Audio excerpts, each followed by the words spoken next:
आप देख रहे हैं इंडिया सर्कल न्यूज। अब बात करते हैं खबरों की। बागेश्वर धाम पीठाधीश्वर पंडित धीरेन्द्र कृष्ण शास्त्री पहुंचे वृंदावन। ब्रज के साधु संतों और पुरोहित के साथ की बैठक।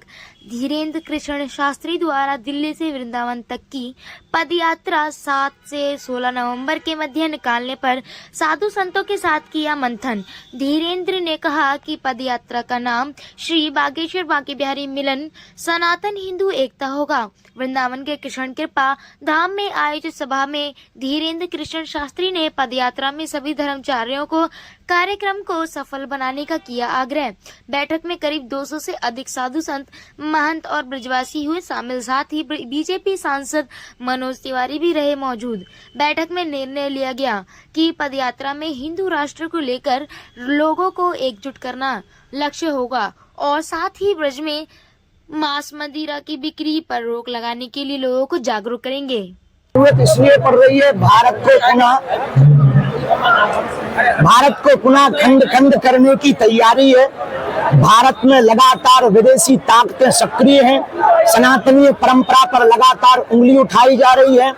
यमुना जी की स्थिति देखकर, गौ माता की स्थिति देखकर, ब्रज की स्थिति देखकर और विदेशी ताकतें लव जिहाद, लैंड जिहाद, थूक जिहाद, मूत्र जिहाद के द्वारा लगातार हिंदुओं पर जो कुठाराघात हो रहा है, उस कुठाराघात को हटाने के लिए जो जातियों में विद्वेष मचा, जो जातिवाद, क्षेत्रवाद, भाषावाद मचा, उन तीनों वादों को शून्य करने के लिए, भाषावाद, क्षेत्रवाद और जातिवाद को शून्य करने के लिए हमने पुनः प्रण लिया कि अब दिल्ली से वृंदावन तक हम पुनः पैदल 140 किलोमीटर चलेंगे।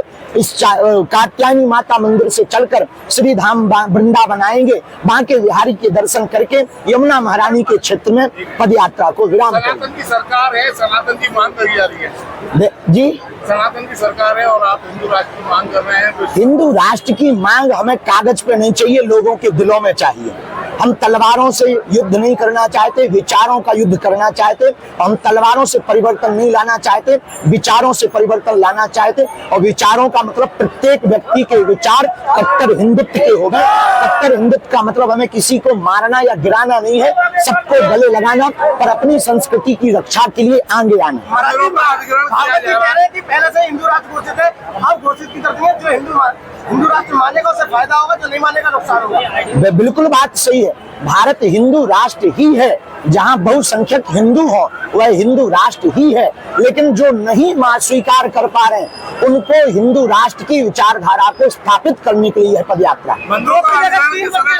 भगवान की रहेगी और हम सब मिलकर के सनातन की सेवा करें, यही इस कार्य का उद्देश्य है। आपने कहा कि बटेंगे नहीं, एकजुटता होकर रहेंगे। हाँ, सबको संगठित होने की जरूरत है। यदि हम संगठित रहे तो सब काम होगा। यमुना की भी बात आ रही है। हाँ, मांस मदिरा की भी आ रही है। यमुना जी की भी शुद्धि होनी जरूरी है। मांस मदिरा का ब्रज मंडल में ना हो, ये सब चीजें बंद हो। ये सबकी एकजुटता से सब कार्य हो सकता है।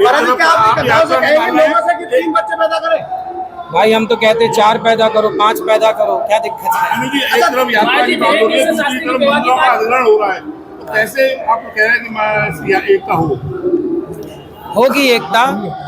यदि हम सब प्रयास कर लें, सोचिए सारे सनातनी प्रयास कर लें कि हम एक रहेंगे, तो कौन रोक सकता है?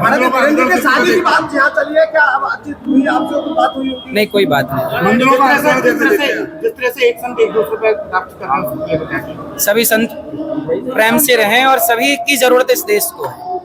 एकजुट होंगे तभी इस राष्ट्र का कुछ आगे कार्य होगा। आपस में ही लड़ते रहेंगे तो कैसे काम बनेगा? क्या मंदिरों का सरकारी अधिग्रहण होना चाहिए? भाई जो सरकार जिन मंदिरों को बनाए, जहाँ पे पहले मंदिर थे, मस्जिद ऊपर बनी, वो तोड़ करके मंदिर निकाला जाए, फिर वो तो सरकार ले।